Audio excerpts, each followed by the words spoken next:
Ini adalah WBCQ, menghadirkan radio World's Last Chance kepada Anda dari Monticello, Maine, Amerika Serikat.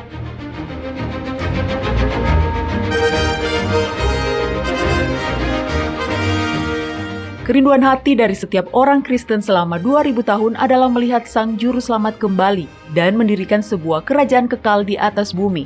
Peristiwa-peristiwa yang terjadi di dunia mengungkap bahwa hal itu akan segera terjadi. Tetaplah bersama kami untuk belajar cara Anda dapat bersiap secara rohani menghadapi peristiwa-peristiwa akhir zaman. Radio WLC mempersiapkan orang untuk hidup dalam kerajaan Yahwa di bumi yang akan ditegakkan saat Kristus kembali.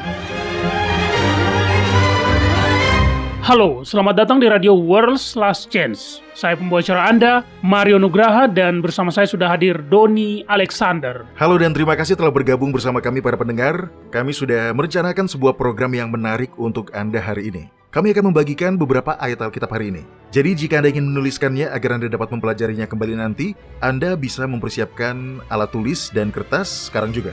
Mario, Anda adalah seorang ayah. Ya. Apakah anak-anak Anda pernah mengatakan sesuatu yang sangat penting? Ya, mereka pernah dan kami terus terang tertawa setiap kali mengingatnya, Doni. Saya ingat ketika putra kami berusia sekitar 3 tahun, dia menonton sebuah video tentang alam yang menunjukkan induk burung memberi makan bayinya. Dengan ekspresi jijik di wajahnya, dia menoleh ke istri saya dan berkata, "Ih, saya senang saya tidak harus diberi makan seperti itu." Ya, beberapa waktu yang lalu, istri saya sedang membaca sebuah artikel online. Nah, rupanya media online itu telah mengundang para pembaca mereka untuk mengirimkan hal-hal lucu yang dikatakan anak-anak mereka, dan istri saya benar-benar tertawa terbahak-bahak. Dia menceritakan salah satunya dengan saya. Rupanya ada seorang ibu yang pernah memberitahu anak-anaknya bahwa mereka tidak boleh lagi saling berkata, "Tutup mulutmu," karena itu tidak sopan dan akan menimbulkan perasaan sakit hati. Iya, ibu saya juga tidak mengizinkan kami mengatakan tutup mulut satu sama lain, Doni. Kita bisa mengatakan jangan bicara, tetapi bukan tutup mulut. Oke, jadi apa yang terjadi? Apakah anak-anaknya terus menyuruh satu sama lain untuk tutup mulut? Tidak. Mereka menuruti ibu mereka, tetapi mereka dengan kreatif mencari cara lain untuk mengungkapkan maksud yang sama. Pada suatu hari, putrinya yang berusia 9 tahun mengoceh terus-menerus, tanpa henti. Dan putranya yang berusia 6 tahun sudah muak. Ketika putranya tidak tahan lagi dengan ocehan kakak perempuannya yang tak kunjung berhenti, dia menoleh ke arahnya dan berteriak, "Diamlah kau orang desa!" Umurnya baru 6 tahun dan dia sudah berbicara seperti itu, Doni. Iya, itu cara yang lumayan kreatif untuk menyampaikan maksudnya, ya kan? Iya, dan saya jadi teringat dengan sebuah acara TV Amerika lama yang diberi judul Kata-kata Kasar yang Diucapkan Anak-anak. Oh iya, anak-anak sering melakukannya. Lucu sekali, dan kadang memalukan. Iya, benar. Tapi buat saya, perkataan anak-anak belum ada apa-apanya jika dibandingkan dengan pertanyaan-pertanyaan mereka, Doni. Seperti dari mana bayi berasal. Iya. Saya pikir saya sudah berhasil menangani pertanyaan seperti itu, Doni. Anak saya datang dan bertanya dari mana bayi-bayi itu berasal, dan saya katakan kepadanya, "Tanyakan pada ibumu." Dan? Iya, anak saya kembali dan berkata, "Ibu menyuruh saya kembali untuk bertanya pada ayah." Menjelaskan asal-usul terkadang bisa menjadi rumit ya, Mario. Dan itulah tepatnya yang akan kita bicarakan hari ini. Asal-usul Yahuswa. Nah, pada zaman sekarang kebanyakan orang Kristen percaya bahwa Yahuswa secara kekal telah ada sebelumnya bersama Bapa. Beberapa orang mungkin percaya bahwa dia diciptakan pada suatu titik di masa lampau sebelum sesuatu yang lain diciptakan. Tetapi salah satu bagian dari standar kepercayaan Kristen terkait ketuhanan Tritunggal adalah keyakinan bahwa Yahuswa telah ada sebelum dia dikandung di dalam rahim Maria. Ya, itu adalah dogma standar kekristenan saat ini, Doni. Ya, tapi ajaran ini tidak alkitabiah. Dogma ini adalah kelanjutan dari doktrin Trinitas agama berhala yang diadopsi pada abad keempat. Seperti yang sudah kita bahas dalam episode-episode sebelumnya, gagasan tentang ketuhanan Tritunggal barulah muncul beberapa ratus tahun setelah Kristus. Orang Kristen mula-mula tidak meyakini doktrin Trinitas. Dan itulah alasan mengapa doktrin ini tidak muncul dalam kitab suci. Walaupun kebanyakan orang meyakini asumsi bahwa doktrin ini ada di dalam Alkitab. Nah, asumsi bahwa Yahuswa memiliki praeksistensi adalah sebuah doktrin terkait yang berjalan seiring dengan doktrin Trinitas. Tapi, sekali lagi, doktrin ini pun tidak alkitabiah. Dan itulah yang akan kita diskusikan hari ini. Parameter Alkitab mengenai keberadaan Yahuswa. Dia baru muncul pada saat dia dikandung di dalam rahim Maria dan bukan sebelumnya. Benar, dan sebenarnya ada sangat sedikit ayat kitab suci yang seolah-olah menunjukkan praeksistensi fisik dari Kristus. Kita akan membuka dan membahasnya, Mario. Tapi sebelum kita memulai pembelajaran kita, ada beberapa hal yang saya ingin Mario dan para pendengar perhatikan. Pertama, Perjanjian Lama secara konsisten menampilkan Sang Mesias sebagai seseorang yang ada di masa depan. Dengan kata lain, dia belum ada.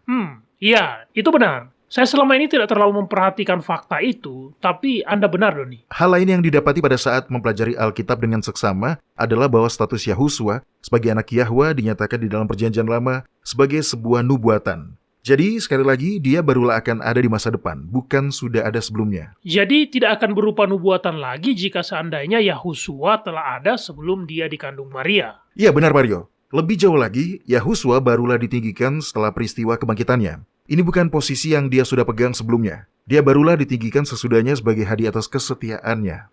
Kita berbicara tentang Yahusua yang akan pergi kepada Bapaknya. Tetapi kitab suci tidak akan berbicara seperti itu. Jika dia sudah tinggal di surga bersama Yahwa sebelum dia dikandung Maria. Iya, itu benar. Dan masih ada lagi, Doni. Tidak ada pernyataan tertulis yang merupakan perkataan Yahusua di masa pra-eksistensinya. Iya, tidak ada. Beberapa denominasi memperkirakan dan menganggap bahwa Yahusua telah ada sebelumnya sebagai malaikat utama yaitu Mikael. Tetapi itu hanyalah asumsi belaka. Kitab suci sebenarnya tidak mengatakan seperti itu. Oke, Doni. Sebelum kita melanjutkan, dapatkah kita melihat terlebih dulu ayat-ayat dari kitab suci yang seolah-olah mengindikasikan pra-eksistensi Sang Juru Selamat? Ya, tentu.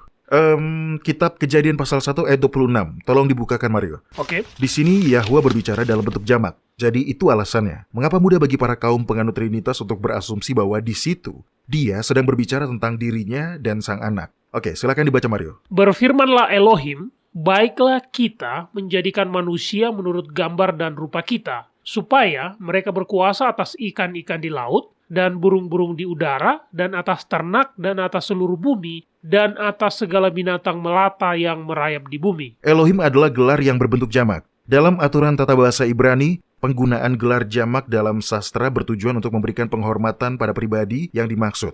Dan itulah sederhananya yang terungkap di sini. Kitab Amsal pasal 8 di ayat 22 dan ayat 30.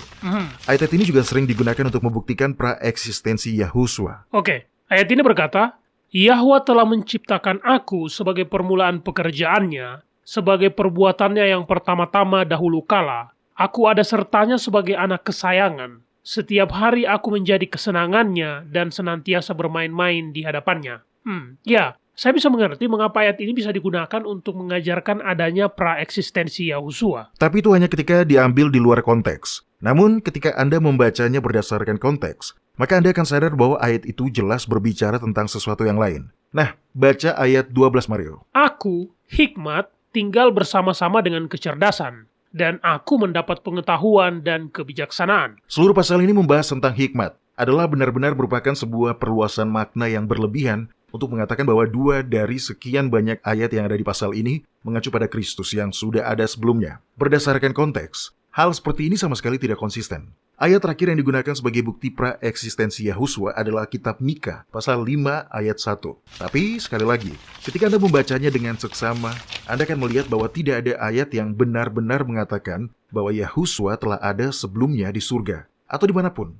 Jadi Mario dan para pendengar, simak baik-baik apa yang sebenarnya dikatakan di dalam ayat ini. Silakan dibaca Mario. Baik, di sini dikatakan, tetapi engkau, hai Bethlehem Efrata, hai yang terkecil di antara kaum-kaum Yehuda, daripadamu akan bangkit bagiku seorang yang akan memerintah Israel. Permulaannya sudah sejak purbakala, dari sejak dahulu kala. Dari sejak dahulu kala, sudah ada di dalam hati Yahwa. Sebuah rencana untuk menyediakan penyelamat jika diperlukan. Namun, ada makna yang lebih dalam yang akan kita bahas nanti. Dan itu sangat berbeda dari Sang Juru Selamat yang sudah ada selama ini. Iya, saya perhatikan di ayat ini dikatakan, daripadamu akan bangkit bagiku. Jadi, itu berbicara tentang masa depan, Doni. Iya, benar. Oke, mari kita bergeser ke kitab-kitab yang ada di dalam Perjanjian Baru. 3/4-nya sama sekali tidak mengandung pernyataan apapun yang bahkan dapat ditaksirkan untuk menunjukkan Kristus memiliki masa pra-eksistensi. Ada kitab Matius, Markus, Lukas, kitab-kitab Injil yang dikenal sebagai Injil Sinoptik, kitab Kisah Para Rasul yang ditulis oleh Lukas, kitab Roma, kitab 2 Korintus, kitab Galatia, kitab Efesus, kitab 1 dan 2 Tesalonika, kitab 1 dan 2 Timotius, kitab Titus, kitab Filemon, kitab Yakobus, kitab 1 dan 2 Petrus, kitab 1, 2, dan 3 Yohanes, dan kitab Yudas. Tak satu pun dari kitab-kitab ini mengandung pernyataan yang bahkan dapat dipelintir untuk menunjukkan bahwa Yahusua memiliki praeksistensi. Dan jika dia memang memiliki masa praeksistensi, Anda pasti berharap setidaknya hal itu akan muncul dan dinyatakan, setidaknya di dalam Injil-Injil sinoptik atau kitab Yudas. Maksud saya, kitab Yudas memiliki kutipan-kutipan yang ada kaitannya dengan kitab Henokh yang juga berbagi mengenai nubuatan-nubuatan. Ya, benar. Tapi Anda tidak akan menemukan pernyataan mengenai praeksistensi Kristus dimanapun, Mario. Jadi, dari mana orang mendapatkan gagasan bahwa dia memiliki praeksistensi? Apakah dari kitab Yohanes? Ya, dari Injil Yohanes, kitab Filipi pasal 2, kitab Kolose pasal 1, dan kitab Wahyu pasal 3. Ada lebih dari 6 ayat yang dapat ditafsirkan untuk menunjukkan praeksistensi. Namun, ada 2 pertanyaan yang sangat penting yang perlu dijawab. Pertama, apakah ayat-ayat itu berbicara tentang sesuatu yang nyata atau hanya merupakan gagasan? Maksud Anda apa, Doni? Yahwa telah menubuatkan kedatangan seorang penebus. Itu selalu merupakan rencananya jika itu diperlukan. Jadi, setiap perikop semacam ini selalu mengacu pada gagasan atau janji, bukan realitas nyata yang sudah ada ketika nubuatan itu diberikan. Oke, saya sudah paham sekarang. Jika memang hal itu sudah ada, maka hal tersebut tidak akan berupa nubuatan lagi, ya kan? Ya, Oke, jadi apa pertanyaan yang kedua, Doni? apakah segelintir ayat yang telah kita ambil untuk dijadikan bukti praeksistensi ini telah diterjemahkan dan dianalisis dengan benar? Atau apakah analisa kita masih kurang dan kita hanya menerjemahkannya menurut prasangka kita?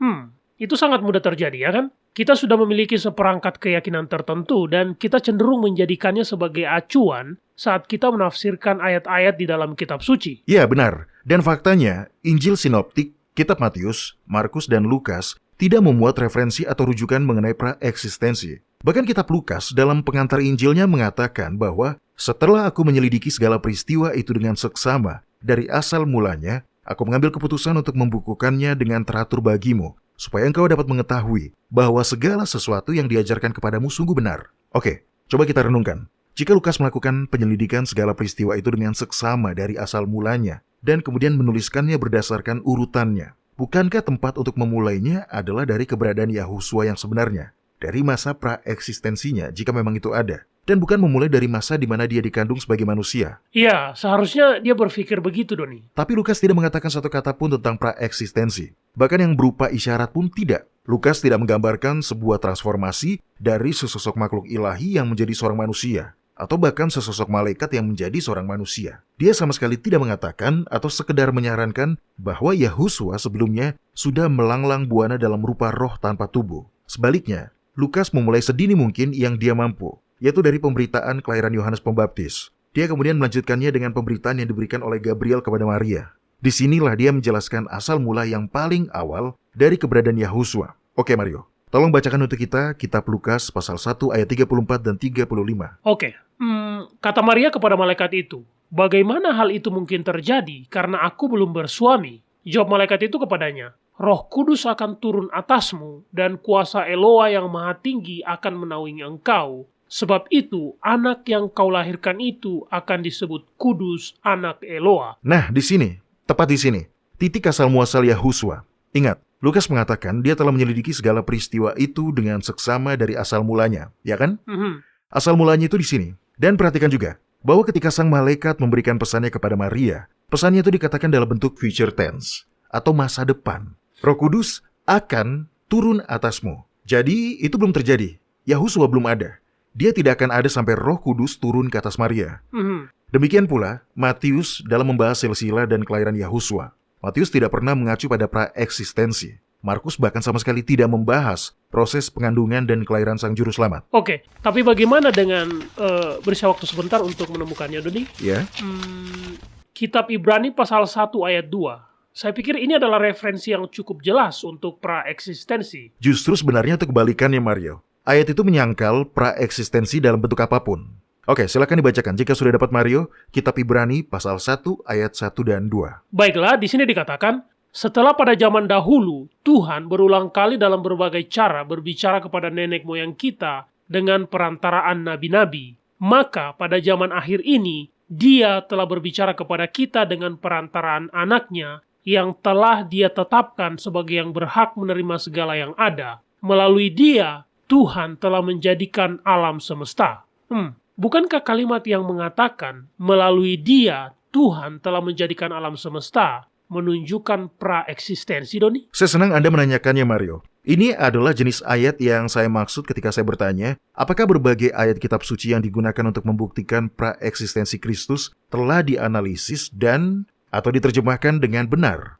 Ini adalah ayat yang di masa lalu saya gunakan untuk membuktikan bahwa Yahwa bekerja melalui Kristus yang sudah ada sebelumnya untuk menciptakan dunia. Tapi itu karena telah terjadi salah penerjemahan. Kata yang diterjemahkan di sini sebagai alam semesta sebenarnya berasal dari kata Yunani yang sama dari mana kita mendapatkan kata eon. Saya pikir kita punya, ya itu dia. Tolong ambil kamus Alkitab yang di sana itu, Mario. Oke, ya. Tolong buka dan cari konkordansi nomor 165 di bagian bahasa Yunani. Oke. Nah, baca apa yang dikatakan di situ.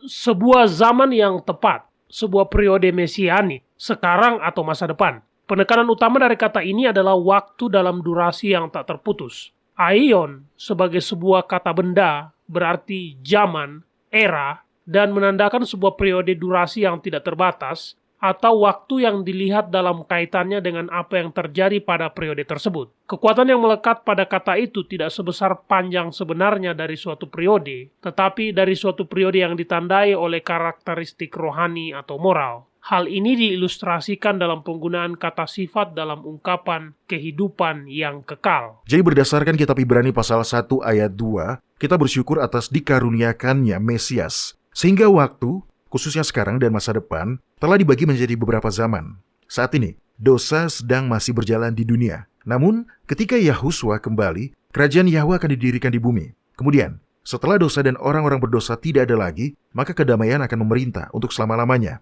Karena pengorbanan Yahuswa, pembagian zaman seperti ini menjadi mungkin. Ayat itu tidak mengatakan dia memiliki praeksistensi.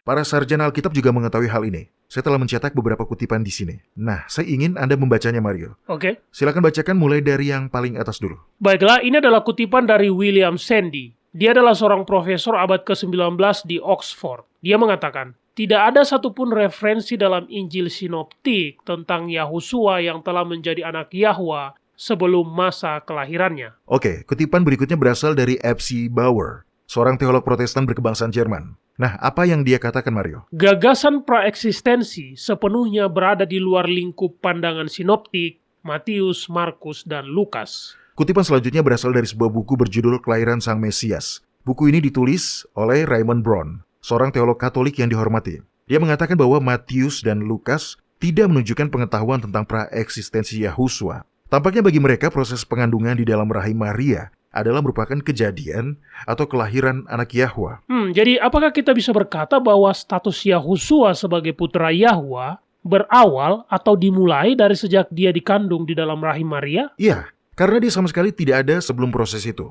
Dia tentu sudah ada dalam pikiran dan rencana Yahwa, tapi dalam dunia nyata, dia belum ada. Oke, apa kutipan selanjutnya, Mario?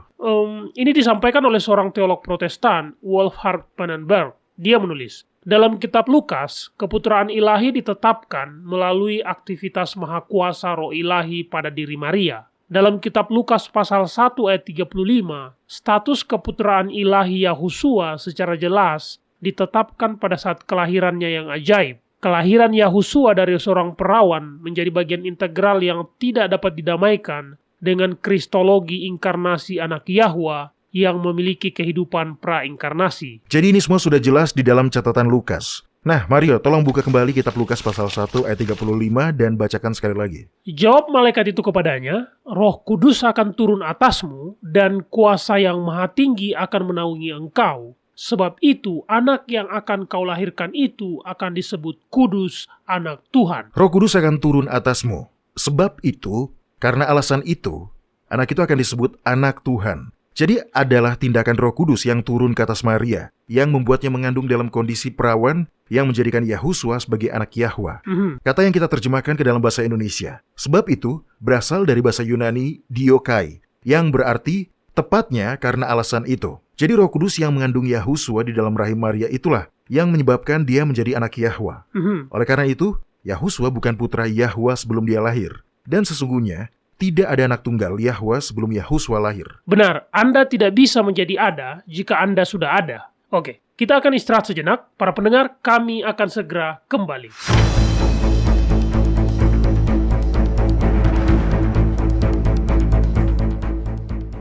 Anda mendengarkan radio World's Last Chance di WBCQ yang mengudara pada gelombang 31 meter di frekuensi 9330 kHz. Radio World's Last Chance mempersiapkan orang untuk menyambut Sang Juru Selamat yang segera kembali.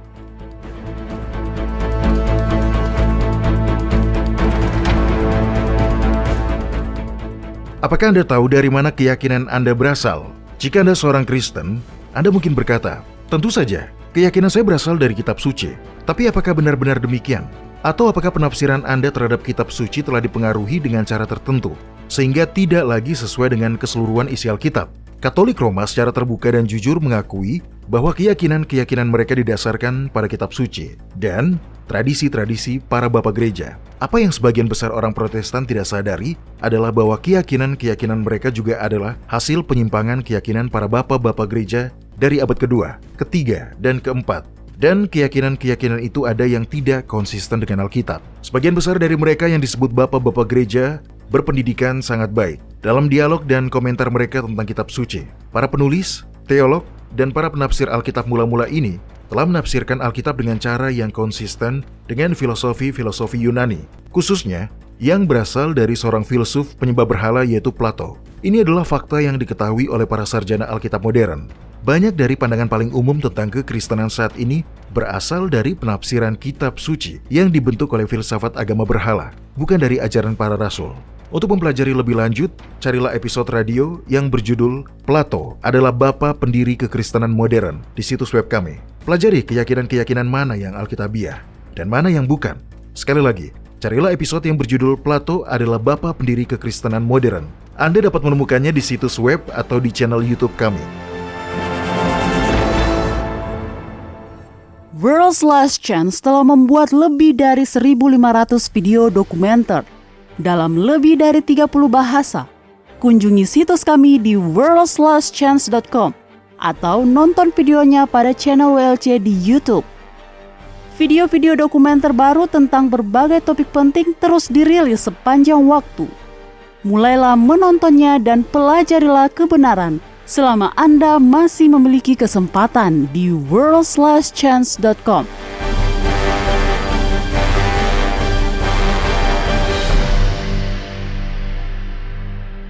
Gagasan bahwa Yahusua memiliki praeksistensi sebelum dia dikandung di dalam rahim Maria adalah sebuah ajaran yang tumbuh secara alami dari doktrin Trinitas. Jika Anda percaya bahwa Kristus adalah sepertiga dari ketuhanan Tritunggal, maka tentu saja dia harus memiliki praeksistensi. Tapi bukan itu yang diajarkan kitab suci.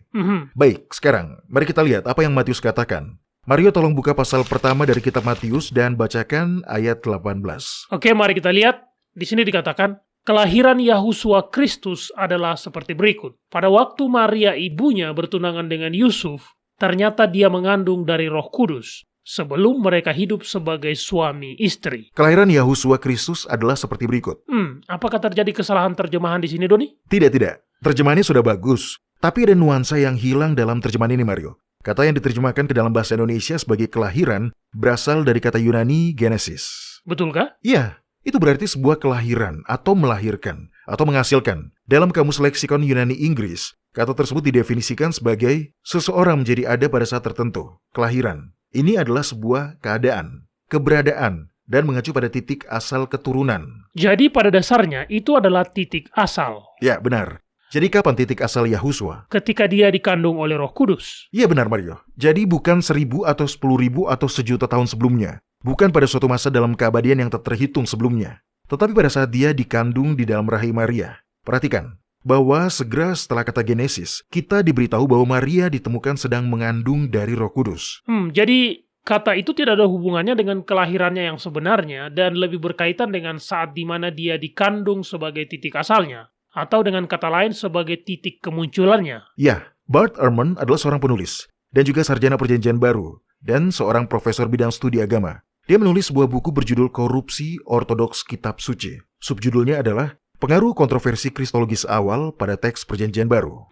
Kedengarannya menarik, Doni. Iya, memang. Saya tidak setuju dengan semua hal yang diajarkan Ehrman. Tetapi dia benar-benar melakukan penelitian yang bagus. Dalam buku itu, dia menulis bahwa naskah-naskah paling awal dan yang terbaik sepakat dalam memperkenalkan peristiwa itu dengan kata-kata permulaan Yahusua Kristus adalah sebagai berikut. Menarik. Jadi teks ini saja sudah cukup untuk membuktikan bahwa asal mula Yahusua dimulai di dalam rahim Maria. Jadi kandungan Maria bukanlah semacam kepompong yang dia lewati untuk mengambil tubuh seorang manusia. Bukan, jelas bukan. Asal-usulnya dimulai pada saat dia dikandung dalam rahim Maria, bukan sebelumnya. Kata Genesis ini digunakan di tempat lain, yaitu di dalam kitab Matius pasal 1 ayat 1. Nah, Mario tolong bacakan. Inilah silsilah Yesus Kristus, anak Daud, anak Abraham. Terjemahan lain mengatakan, ini adalah kisah tertulis dari garis keluarga Yesus Sang Mesias. Tulisan yang lainnya menerjemahkan kitab Matius pasal 1 ayat 1 dengan berkata, ini adalah catatan mengenai nenek moyang Yesus Kristus yang merupakan keturunan dari Daud dan Abraham. Jadi Mario dan para pendengar, beginilah cara kata Genesis digunakan untuk merujuk pada asal-usulnya, leluhurnya. Meskipun Yahusua belumlah ada hingga dia dikandung di dalam rahim Maria. Nah, sekarang dengan pemahaman ini, mari kita lihat kembali kitab Mika pasal 5 ayat 1. Baiklah, tunggu sebentar. Nah, di sini dikatakan, tetapi engkau, hai Betlehem Efrata, hai yang terkecil di antara kaum-kaum Yehuda, daripadamu akan bangkit bagiku seorang yang akan memerintah Israel, yang permulaannya sudah sejak purbakala, dari sejak dahulu kala. Baiklah, kita telah membahas sebelumnya bahwa ungkapan dari sejak dahulu kala dapat merujuk pada rencana di dalam hati Bapa untuk menyediakan juru selamat jika dosa muncul. Tapi tidak hanya itu, Mario. Teks ini menjadi hidup ketika Anda memahami bahwa ayat ini mengacu pada asal-usul sang juru selamat nenek moyangnya. Nah ini, baca lagi versi terjemahan yang ini, Mario. Tetapi engkau, hai Betlehem Efrata, hai yang terkecil di antara kaum-kaum Yehuda, daripadamu akan bangkit bagiku seorang yang akan memerintah Israel, yang leluhurnya sudah sejak purbakala, dari sejak hari-hari purbakala. Ini sangat menarik. Tapi bagaimana Anda tahu bahwa ini tidak mengacu pada hari-hari purba sebelum dunia kita diciptakan, Doni? Itu pertanyaan yang bagus, Mario. Sekarang tolong beralih ke 2 pasal setelahnya, ke kitab Mika pasal 7, dan bacalah ayat 20. Ada ungkapan yang sangat mirip yang digunakan di sana. Kitab Mika pasal 7 ayat 20. Silakan, Mario. Kiranya engkau menunjukkan setiamu kepada Yakub dan kasihmu kepada Abraham, seperti yang telah kau janjikan dengan bersumpah kepada nenek moyang kami sejak zaman purbakala. Sekarang jelas, Yahwa tidak bisa bersumpah apapun kepada nenek moyang mereka sebelum nenek moyang mereka itu ada. Jelas tidak. Coba baca beberapa terjemahan lagi, Mario. Baiklah, yang ini mengatakan, kiranya engkau memberikan kebenaran kepada Yakub dan kasih karuniamu kepada Abraham, seperti yang telah kau janjikan dengan bersumpah kepada nenek moyang kami dari sejak hari-hari purbakala. Ya. Dan satu lagi. Engkau akan setia kepada kaum Yakub, dan kasihmu akan engkau tunjukkan kepada anak-anak Abraham. Engkau akan melakukan apa yang telah engkau janjikan kepada umat kami, yang engkau janjikan jauh sebelumnya. Jelas, ini mengacu pada garis keturunan, leluhur, bukan pada suatu periode waktu sebelum dunia diciptakan.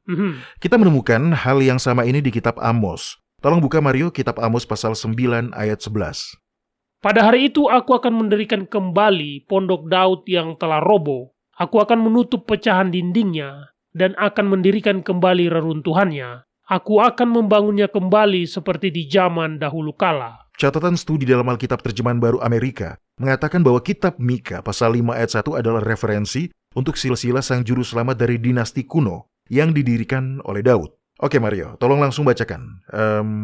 Dari sini. Hai kota kecil Betlehem Efrata, yang daripadamu berasal dinasti Daud kuno, yang asalnya dari dulu, dari zaman kuno, dengan raja mesianiknya, dia yang akan menjadi penguasa di Israel. Cambridge Bible for Schools and Colleges juga setuju bahwa asal-usul dalam kitab Mika pasal 5 ayat 1 mengacu pada silsilah Yahusua dari dinasti Daud kuno. Jadi, sekali lagi, kita berbicara tentang garis keturunan di sini. Garis keturunan yang mencakup nubuatan dalam kitab Kejadian pasal 49 ayat 10 bahwa Mesias akan datang dari suku Yehuda, bahwa dia akan menjadi orang Israel yang dinubuatkan dalam kitab Bilangan pasal 24 ayat 17 sampai ayat 19, dan bahwa dia akan menjadi putra Yahwa sekaligus ahli waris Daud. Anda dapat membaca nubuatan itu dalam kitab 2 Samuel pasal 7 ayat 14. Sangat menarik bahwa itu semua adalah nubuatan. Anda tidak dapat memiliki 2 titik asal. Jadi karena ada nubuatan tentang asal-usul Yahusua, maka dia tidak mungkin sudah ada. itu akan menjadi benar-benar sangat konyol ketika Anda memikirkannya secara logis, Doni. Ya, begitulah. Tapi itulah masalahnya ketika Anda hanya menerima apa yang sudah diajarkan tanpa mempelajarinya bagi diri Anda sendiri. Hal lain yang perlu dipahami adalah bahwa jika asal-usul dalam kitab Mika pasal 5 ayat 1 mengacu pada praeksistensi Yahuswa, maka ayat itu akan bertentangan dengan kitab Matius pasal 1 ayat 18 yang menunjukkan bahwa asal-usulnya barulah dimulai dari saat dia dikandung di dalam rahim Maria. Oke, itu penekanan yang bagus, Doni. Dan bagaimana dengan kitab Lukas juga? Dengarkan ini kembali. Kitab Lukas pasal 1 ayat 30-35.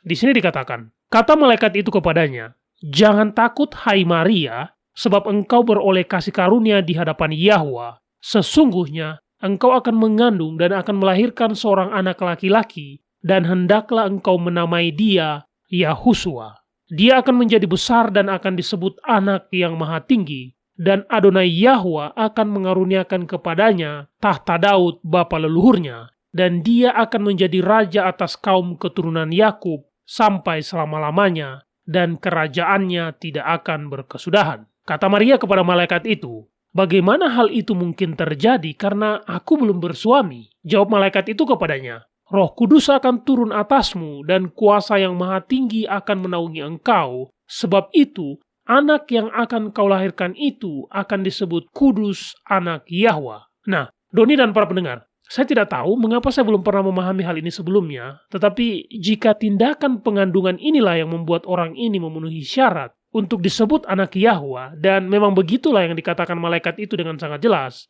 maka dia tidak mungkin memiliki sebuah praeksistensi. Ya, tepat. Tindakan Roh Kudus dalam menaungi Maria itulah titik di mana dia dikandung. Itulah titik asal-usulnya. Dan tindakan itulah yang menjadi alasan mengapa dia disebut sebagai anak Yahwa. Itulah yang dikatakan di sini dalam kitab Lukas pasal 1. Pendiang James Dunn, dia baru saja meninggal pada bulan Juni tahun 2020. Orang-orang benar-benar kehilangan, karena dia adalah seorang profesor bidang studi agama yang dihormati di Universitas Durham di sana di Inggris. Nah, dia juga menyatakan bahwa kitab Mika pasal 5 ayat 1 tidak menyarankan bahwa Kristus memiliki praeksistensi. Sebaliknya, dia menyarankan bahwa kitab Mika pasal 5 ayat 1 adalah apa yang orang-orang Yahudi ingat ketika dalam kitab Yohanes pasal 7, mereka bingung mengetahui bahwa Yahuswa berasal dari Nazaret. Hah? Saya belum paham loh nih. Nah, mari kita baca Mario. Tolong buka kitab Yohanes pasal 7. Dan sementara itu saya akan membaca ulang kitab Mika pasal 5 ayat 1 supaya kita mengingatnya dengan jelas. Nah, di sini dikatakan, "Tetapi engkau, hai Bethlehem Efrata, hai yang terkecil di antara kaum Yehuda, daripadamu akan bangkit bagiku seorang yang akan memerintah Israel, yang permulaannya sudah sejak purbakala, sejak dahulu kala." Oke, sekarang baca kitab Yohanes pasal 7 ayat 40-43. Beberapa orang di antara orang banyak yang mendengarkan perkataan-perkataan itu berkata, "Dia ini benar-benar nabi yang akan datang." Yang lain berkata, "Dia ini Mesias." Tetapi yang lain lagi berkata, "Bukan, Mesias tidak datang dari Galilea, karena kitab suci mengatakan bahwa Mesias berasal dari keturunan Daud dan dari kampung Bethlehem, tempat Daud dahulu tinggal." Maka timbullah pertentangan di antara orang banyak karena dia. Orang-orang Farisi tahu kitab suci mereka. Jadi, jika bagi mereka kitab Yohanes pasal 7 mengacu pada kitab Mika pasal 5, maka mungkin karena memang demikian. Semua orang tahu bahwa Mesias akan merupakan keturunan dari dinasti Daud kuno. Jadi, untuk mengartikan terlalu jauh kitab Mika pasal 5 untuk menunjukkan bahwa Yahuswa memiliki praeksistensi adalah merupakan sebuah tindakan membaca dari teks sesuatu yang sebenarnya tidak ada di sana. Bagian ini tidak mengatakan bahwa Sang Mesias sudah ada sebelum masa penciptaan. Ayat ini hanya mengatakan bahwa nenek moyangnya adalah berasal dari garis keturunan Daud. Itu saja. Iya, jelas. Yahuswa sebagai keturunan Daud adalah bagian dari garis keturunan kuno, sebuah dinasti kuno. Ketika Anda membaca semuanya berdasarkan konteksnya, jelaslah bahwa ayat-ayat ini tidak dimaksudkan untuk menyiratkan bahwa dia ada sebelum dunia dijadikan. Tidak ada satupun ayat-ayat kitab suci yang benar-benar menampilkan Kristus sebagai sosok yang sudah ada sebelum menjadi manusia. Iya, Anda tahu, saya jadi teringat pada bagian lain dalam perjanjian baru di mana orang-orang selalu bertanya-tanya siapa Yahuswa itu. Apakah dia benar-benar Mesias atau hanya seorang rabi? Iya, sama seperti yang ada di dalam kitab Yohanes pasal 7 di mana beberapa orang mengatakan dia adalah nabi, sementara yang lain bersikeras bahwa dia adalah Mesias. Ketika Yahuswa sendiri bertanya kepada para murid mengenai pendapat dari orang-orang, jawabannya sangat terbuka. Mereka mengatakan kepadanya bahwa beberapa orang mengatakan bahwa dia adalah Yohanes Pembaptis. Yang lain mengatakan dia adalah Elia atau Yeremia atau salah satu dari seorang nabi. Tetapi ketika Kristus bertanya kepada mereka apa yang mereka pikirkan, Petrus berkata, "Engkaulah Mesias, anak dari Eloa yang hidup." Jadi, tak satu pun dari mereka pernah menyatakan bahwa dia adalah sesosok makhluk yang sudah ada sejak kekekalan. Itu poin yang bagus, Mario. Dalam kitab Yohanes pasal 1, Nathaniel memberitahu Yahusua bahwa dia percaya bahwa Yahusua adalah Mesias Raja Israel. Sekali lagi, tidak disebutkan dan tidak dinamakan. Dia memiliki praeksistensi. Baik, mari tolong kembali ke kitab Matius pasal 1 dan baca ayat 20. Disinilah Yusuf bertanya-tanya apakah Maria telah menipu dia, dan malaikat datang untuk memberitahu dia apa yang terjadi. Silakan Mario. Tetapi ketika dia mempertimbangkan maksud itu, malaikat Yahwa nampak kepadanya dalam mimpi dan berkata, "Yusuf, anak Daud, janganlah engkau takut mengambil Maria sebagai istrimu, sebab anak yang dikandungnya adalah dari Roh Kudus." Kata yang diterjemahkan di sini dikandungnya berasal dari bahasa Yunani genau. Ini berarti melahirkan.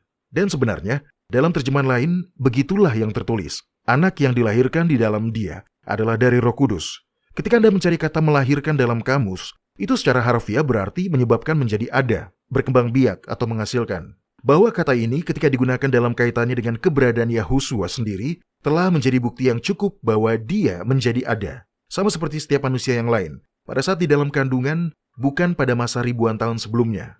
James Dunn menulis sebuah buku berjudul Christology in the Making. Di halaman 51 dia menjelaskan hal ini dengan baik. Nah, Mario, tolong bacakan untuk kita. Yang ini, ya, bacakan bagian yang sudah ditandai. Baik, di sini dikatakan, melahirkan, menjadikan seseorang yang akan disebut dan sebenarnya akan menjadi anak Yahwa. Ini bukanlah sebuah transisi dari makhluk yang sudah ada sebelumnya menjadi jiwa bayi manusia atau yang disebut metamorfosis makhluk ilahi menjadi janin manusia. Kata melahirkan digunakan di seluruh kitab suci untuk diterapkan pada manusia. Fakta bahwa itu juga diterapkan pada Yahusua membuktikan bahwa dia tidak ada sebelum titik itu. Setiap orang yang disebutkan dalam kitab suci sebagai yang telah dilahirkan menjadi ada hanya ketika dia telah dikandung di dalam rahim. Hal yang sama berlaku untuk Yahusua. Jadi, kita tidak bisa berkata bahwa Sang Juru Selamat dilahirkan hanya sebagai manusia. Seperti yang kita sudah bahas sebelumnya, Anda tidak dapat memiliki dua asal. Dan Anda tidak bisa diperanakan dua kali.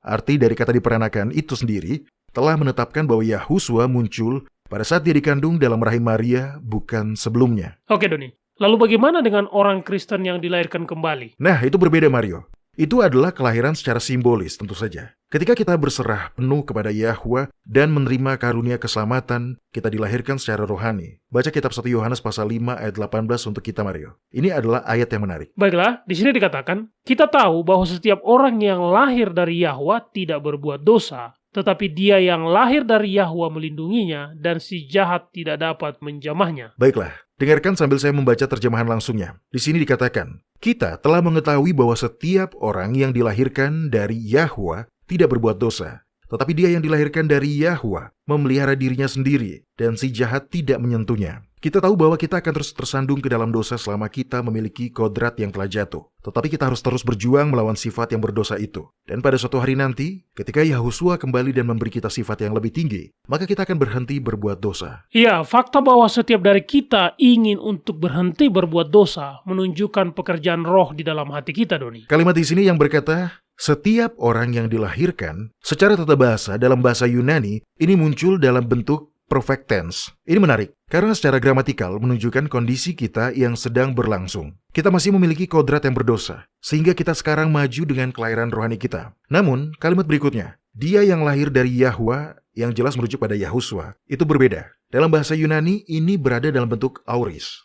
Maksudnya apa, Doni? Ya, itu dalam bentuk lampau, menunjukkan sesuatu yang terjadi di masa lalu. Tapi itu bukan tindakan masa lalu yang sedang berlangsung. Berada di tensis auris, memperjelas bahwa tindakan itu adalah peristiwa tunggal. Jadi, kalimat ini, dia yang lahir dari Yahwa, mengacu pada kelahiran tunggal Yahusua secara fisik. Itu adalah peristiwa tunggal yang tidak akan pernah terulang, dan itu terjadi ketika dia dikandung secara ajaib di dalam rahim seorang perawan. Baik, dalam episode-episode sebelumnya, kita telah melihat bukti bahwa Yahusua adalah manusia seutuhnya. Jadi, bagaimana sebenarnya maksud dari ungkapan berulang yang berbunyi anak tunggal atau anak tunggal bapa? Oke, Ungkapan-ungkapan itu merujuk pada status unik dari Yahusua. Ya, dia sepenuhnya adalah manusia. Dia bukanlah gabungan yang membingungkan dari sebuah gagasan yang mengatakan bahwa dia sepenuhnya manusiawi dan sepenuhnya ilahi. Dia sepenuhnya adalah manusia. Titik. Begitulah dia. Tapi dia unik karena dia lahir dari seorang perawan. Dan Yahwa adalah ayah kandungnya. Tidak sama seperti kita semua. Dia tidak memiliki ayah biologis manusia. Dan karena dilahirkan secara harfiah berarti dijadikan menjadi ada, itu mengesampingkan istilah yang merujuk pada bentuk reinkarnasi terbatas, di mana dia disebut diubah dari praeksistensi malaikat ke dalam rahim Maria. Iya, tepat Mario. Yahusua berulang kali disebut sebagai putra tunggal Yahwa. Yahwa yang melahirkan dia, tapi itu tidak mengubah definisi kata tersebut. Dia baru muncul pada saat dia dikandung di dalam rahim Maria. Dia tidak berubah bentuk pada saat proses pengandungannya. Rasul Paulus menegaskan catatan Matius dan Lukas tentang kedatangan Yahusua. Mario tolong bacakan untuk kita kitab Galatia pasal 4 ayat 4 dan 5. Baiklah, tunggu sebentar.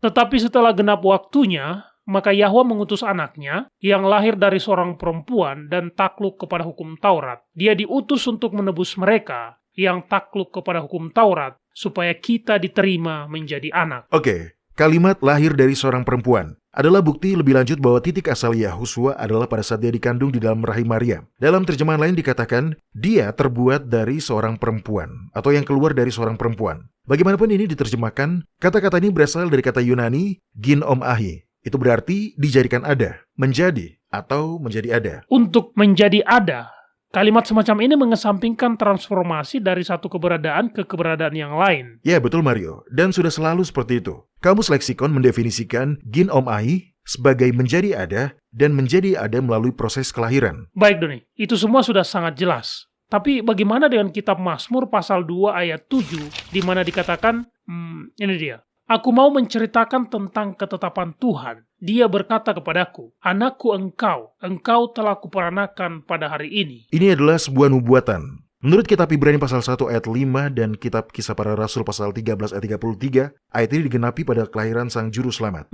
Sekarang kita perlu ingat bahwa ada dua silsilah yang diberikan untuk Kristus dalam kitab Injil. Kitab Matius pasal 1 dan kitab Lukas pasal 3. Catatan dalam kitab Matius dimulai dari Abraham dan berlanjut sampai kepada Kristus. Di situ dikatakan, Abraham melahirkan Ishak, Ishak melahirkan Yakub, Yakub melahirkan, dan seterusnya dan seterusnya. Nah, dalam kitab Lukas silsilah ini dituliskan secara terbalik, berjalan mundur dari Kristus dan mundur ke belakang hingga sampai di Adam. Poin yang saya ingin Anda perhatikan adalah bahwa kitab Matius maupun kitab Lukas dalam menelusuri garis keturunan yang menuju kepada Kristus, keduanya fokus dengan apa yang terjadi sebelum kelahirannya. Mereka memiliki banyak kesempatan untuk menyebutkan keberadaan pramanusia jika mereka percaya pada hal seperti itu. Tapi itu tidak ada, ya kan? Tidak. Faktanya, dalam pasal yang sama ketika Matius memberikan garis silsilahnya dari Abraham, dia menggunakan kata-kata yang membuat dengan sangat jelas bahwa Yahusua menjadi ada di dalam rahim Maria. Kitab Lukas melakukan hal yang sama dalam kitab Lukas pasal 1 ayat 35. Ketika dia mengutip penjelasan malaikat kepada Maria tentang bagaimana caranya Maria akan hamil. Iya, saya juga memperhatikan bahwa di seluruh Injil sinoptik, Yahusua berulang kali disebut sebagai anak manusia. Dia tidak pernah disebut sebagai Mikael atau dikaitkan dengan Mikael dengan cara yang bagaimanapun juga, Doni. Atau dengan makhluk malaikat lainnya dalam hal ini. Jika Yahusua benar-benar memiliki praeksistensi, baik sebagai Mikael atau pribadi lain, maka itu akan dijelaskan. Mereka tentu tidak kekurangan kosakata untuk mengatakannya.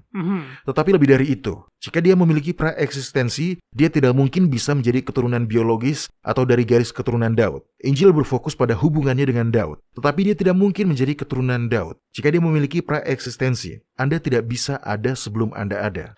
Ada satu poin lagi yang ingin saya sampaikan. Kita sudah membahas sedikit sebelumnya, tapi saya ingin kembali ke sana dan melihat beberapa ayat tertentu. Dan itu ada di dalam kitab-kitab Ibrani, yang merupakan kitab-kitab yang menyusun perjanjian lama. Mesias selalu disebut sebagai seseorang yang belum ada. Dia selalu dibicarakan di masa depan dalam nubuatan masa depan. Saya ingin melihat beberapa di antaranya. Mario tolong buka kitab Bilangan pasal 24 dan bacalah ayat 14-17. Di sini Bileam berbicara kepada Balak. Ketika Balak memintanya untuk mengutuk Israel, namun sebaliknya, Bileam mengucapkan berkat. Dia memberitahu kepada Balak tentang masa depan di sini. Dan sekarang, aku ini sudah hendak pergi kepada bangsaku. Marilah kuberitakan kepadamu apa yang akan dilakukan bangsa itu kepada bangsamu di kemudian hari. Lalu diucapkannya lah sanjaknya, katanya. Tutur kata Bileam bin Beor, tutur kata orang yang terbuka matanya. Tutur kata orang yang mendengar firman Yahwa dan yang beroleh pengenalan akan Yang Maha Tinggi, yang melihat penglihatan dari Yang Maha Kuasa, sambil rebah namun dengan mata tersingkap. Aku melihat dia, tetapi bukan sekarang. Aku memandang dia, tetapi bukan dari dekat. Bintang terbit dari Yakub, tongkat kerajaan timbul dari Israel, dan meremukkan pelipis-pelipis Moab, dan menghancurkan semua anak Set. Ini adalah nubuatan Mesias yang terkenal. Sebuah bintang terbit dari Yakub, dan tongkat kerajaan timbul dari Israel. Tapi itu di masa depan. Orang ini, makhluk ini, belum ada. Oke, sekarang buka kitab Ulangan pasal 18, dan baca ayat 17-19. Lalu berkatalah Yahwa kepadaku, apa yang dikatakan mereka itu baik. Seorang nabi akan kubangkitkan bagi mereka dari antara saudara mereka seperti engkau ini. Aku akan menaruh firmanku dalam mulutnya, dan dia akan mengatakan kepada mereka segala yang kuperintahkan kepadanya. Orang yang tidak mendengarkan segala firmanku yang akan diucapkan nabi itu demi namaku, daripadanya akan kutuntut pertanggungjawaban. Ini adalah sebuah nubuatan tentang Yahusua. Jika Yahusua adalah makhluk ilahi atau malaikat, dia pasti sudah mengucapkan kata-kata yang diberikan Yahwa kepadanya. Itu tidak perlu menjadi nubuatan. Para penulis Perjanjian Baru berulang kali merujuk pada nubuatan ini. Dalam khotbah Petrus, dalam kitab Kisah Para Rasul pasal 3, dia berkata, "Bukankah telah dikatakan Musa, Elohim Yahwa akan membangkitkan bagimu seorang nabi dari antara saudara-saudaramu sama seperti aku? Dengarkanlah dia dalam segala sesuatu yang akan dikatakannya kepadamu. Dan akan terjadi bahwa semua orang yang tidak mendengarkan nabi itu akan dibasmi dari umat kita."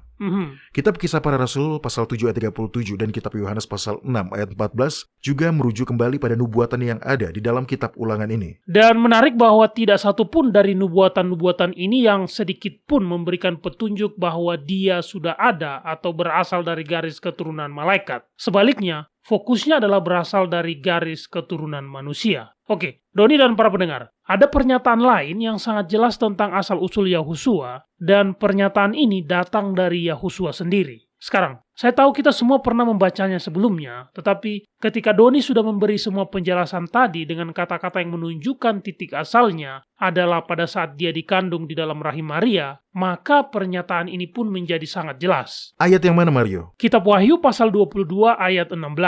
Saya ingin membacakannya untuk Anda. Ya, silakan. Di sini dikatakan, Aku, Yahusua, telah mengutus malaikatku untuk memberi kesaksian tentang semuanya ini kepadamu bagi jemaat-jemaat. Aku adalah Tunas, yaitu keturunan Daud, bintang timur yang gilang gemilang. Ya, itu dia. Yahusua sendiri menjelaskan hubungannya dengan Daud dan mengakui dia adalah keturunan Daud.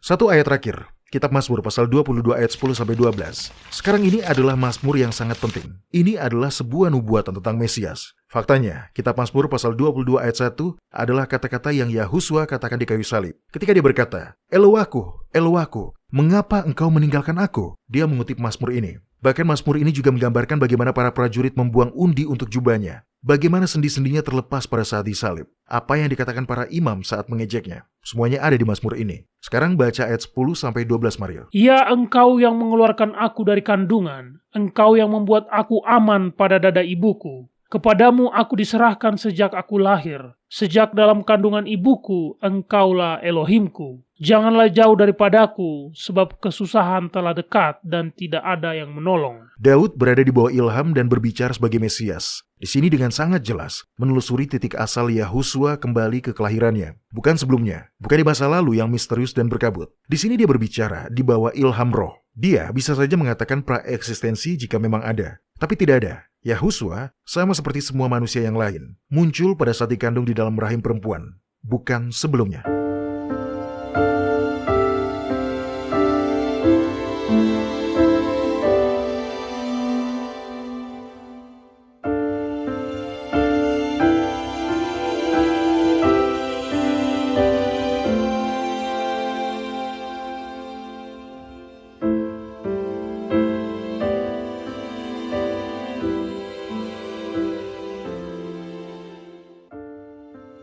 Anda menyukai apa yang Anda dengar?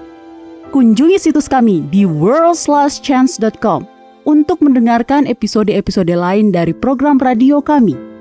Radio World's Last Chance mempersiapkan orang untuk menyambut Sang Juru Selamat yang segera kembali.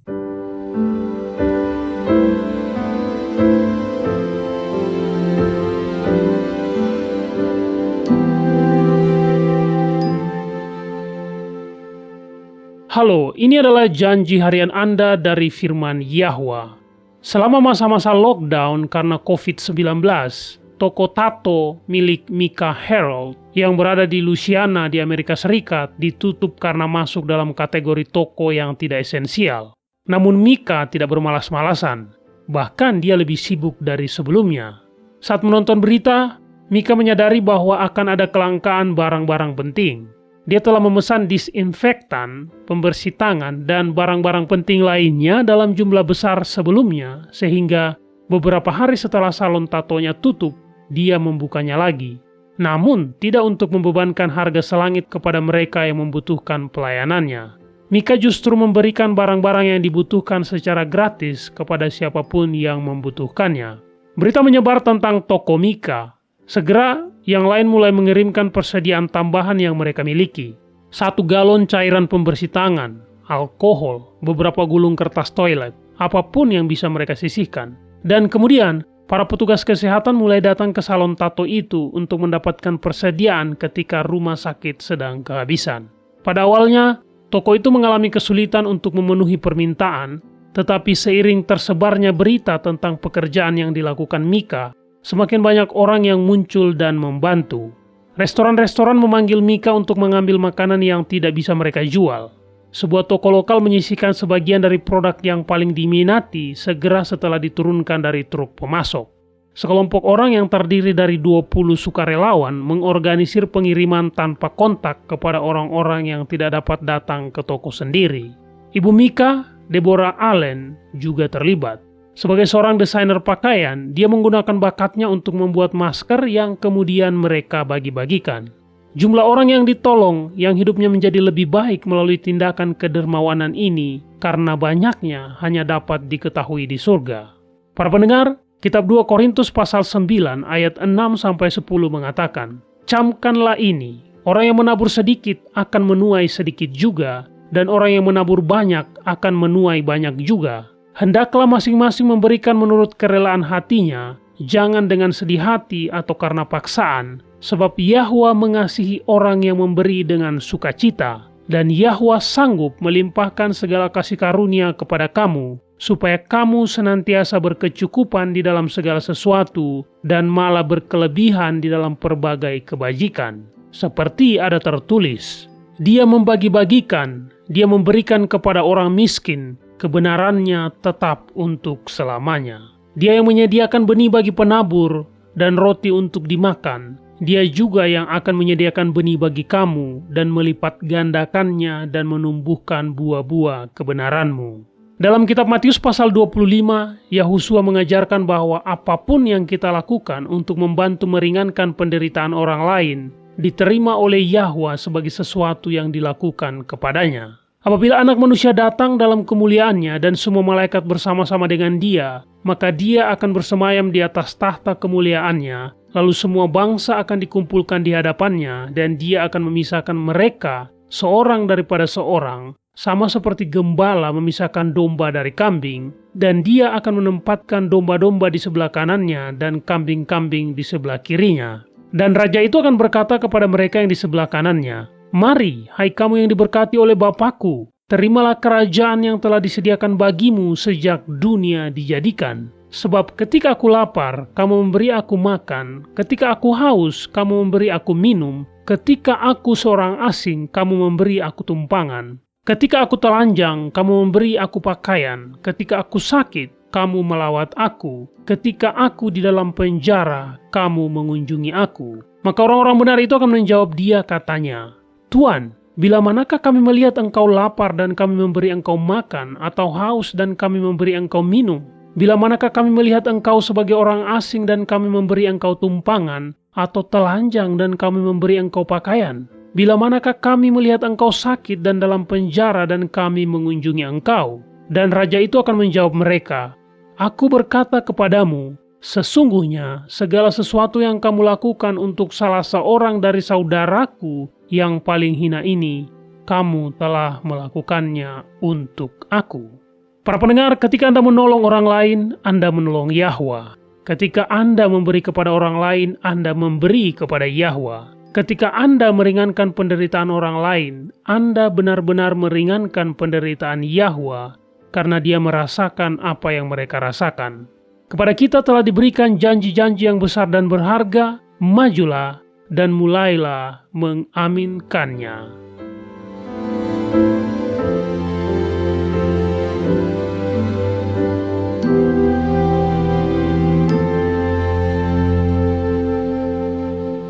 Anda tahu, saya selalu heran ketika saya belajar sesuatu yang baru, saya menjadi sadar bahwa selama ini kebenaran sedang menatap saya di depan mata. Ya, kebenaran yang tidak kita ketahui sebelumnya itu ternyata ada di depan mata kita. Ketika saya dulu menjadi penganut Trinitas, saya hanya berasumsi bahwa Yahusua selalu ada, atau paling tidak, dia muncul begitu jauh di masa lalu, sehingga untuk semua maksud dan tujuan, dia selalu ada. Atau dengan kata lain, saya benar-benar percaya bahwa dia sudah ada sebelum dia lahir di Bethlehem. Saya tahu, saya dibesarkan di sebuah gereja yang mengajarkan bahwa Mikael adalah nama untuk Kristus sebelum menjadi manusia. Tentu saja, tidak pernah ada bukti Alkitab yang diberikan untuk itu. Tetapi telah diterima begitu saja di gereja bahwa dialah Mikael.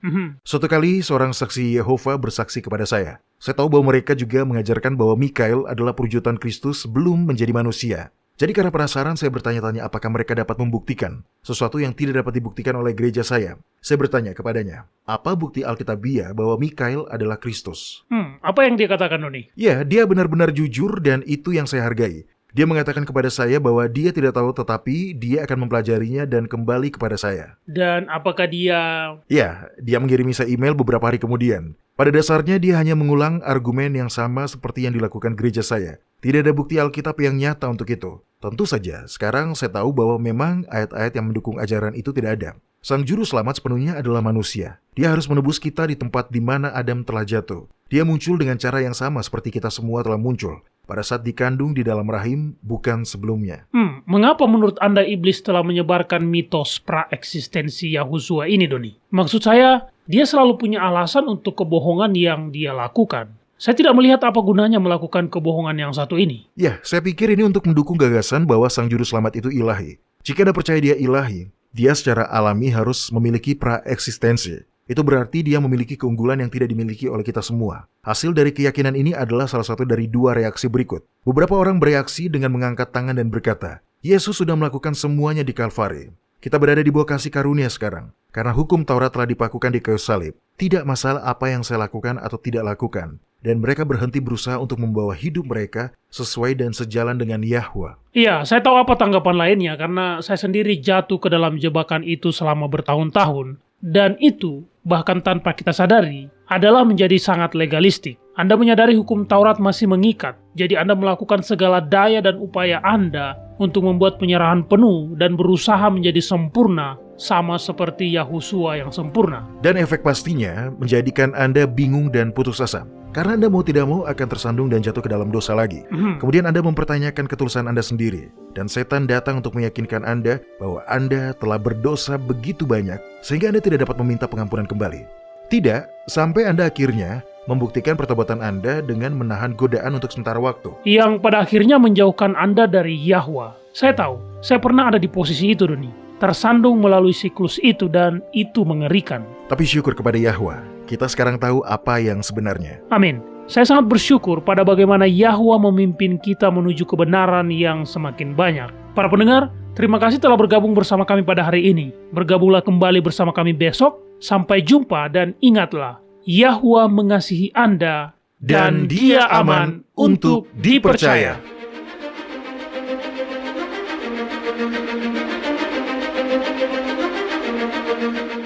Anda baru saja mendengarkan radio WLC.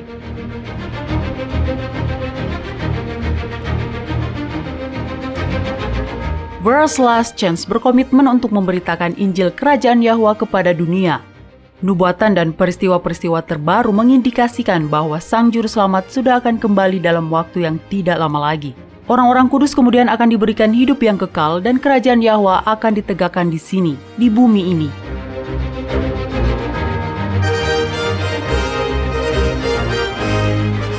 Tidak ada waktu yang bisa disia-siakan.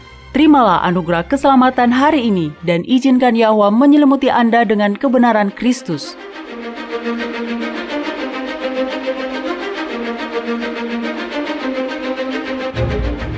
Program ini serta episode Radio WLC yang lain tersedia di worldslastchance.com. Klik ikon Radio WLC di bagian kanan atas beranda.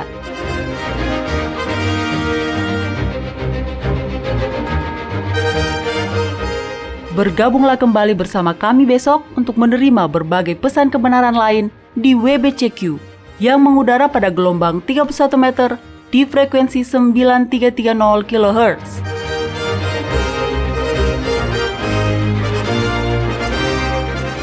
Radio WLC mempersiapkan orang untuk hidup dalam kerajaan Yahwa di bumi yang akan ditegakkan saat Kristus kembali tidak lama lagi.